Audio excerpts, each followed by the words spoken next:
Chers amis, cette femme pécheresse représente en réalité le peuple de Dieu que nous sommes,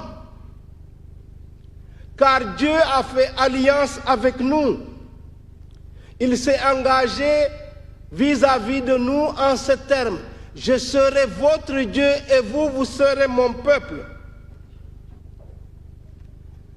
En méditant sur le cas de la femme pécheresse dans la page d'évangile de ce jour, comment ne pas penser à cette autre femme, la mère du Sauveur et notre mère, qui nous est donnée comme modèle de disponibilité à la volonté de Dieu dans sa réponse à l'ange Gabriel. Voici la servante du Seigneur, que tout m'advienne selon ta parole.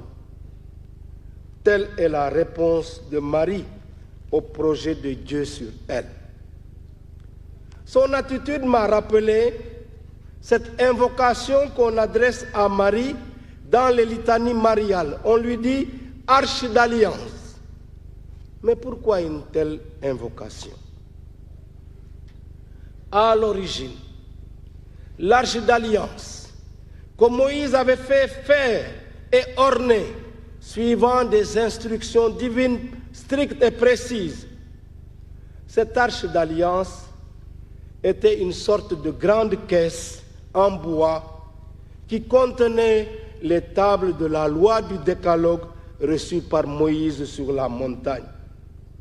Cette arche était le symbole de la présence de Dieu au milieu de son peuple et le signe de sa protection. Cette arche, c'était comme un tabernacle, une sorte de sanctuaire mobile que l'on transportait à certaines occasions, comme à la guerre ou dans le cadre de processions religieuses. C'était donc un objet religieux important. Que dire alors de la Vierge Marie, cette femme choisie par Dieu? N'est-elle pas le tabernacle du Dieu vivant? Cette arche d'alliance unique en qui le Verbe de Dieu s'est fait chair pour habiter parmi nous, n'a-t-elle pas accepté de coopérer avec Dieu tout au long de sa vie, en cheminant dans l'obéissance de la foi? Et admirons cette jeune femme Marie, qui se hâte sur les montagnes de Judée pour aller visiter sa cousine Élisabeth. Elle est porteuse en elle du Verbe de Dieu comme un sanctuaire mobile. Elle vit une relation unique avec Dieu.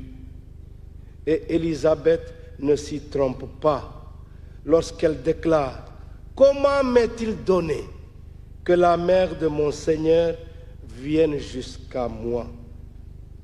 Chers amis, je vous le dis franchement, ne vous laissez pas intimider par ceux qui disent que nous adorons Marie. Nous n'adorons pas la Vierge Marie, elle n'est pas une déesse. Mais la relation que Marie a avec Dieu, aucun être humain ne l'a, parce que c'est en elle que le Verbe de Dieu s'est fait chair.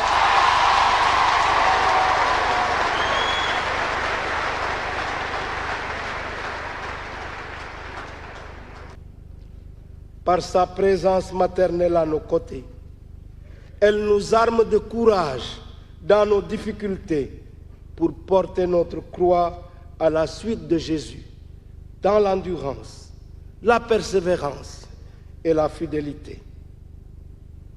Elle nous donne l'exemple de la communion dans la prière avec les disciples du Christ réunis au Cénacle pour que l'Esprit de Dieu se répande sur nous et nous envoie tous en mission.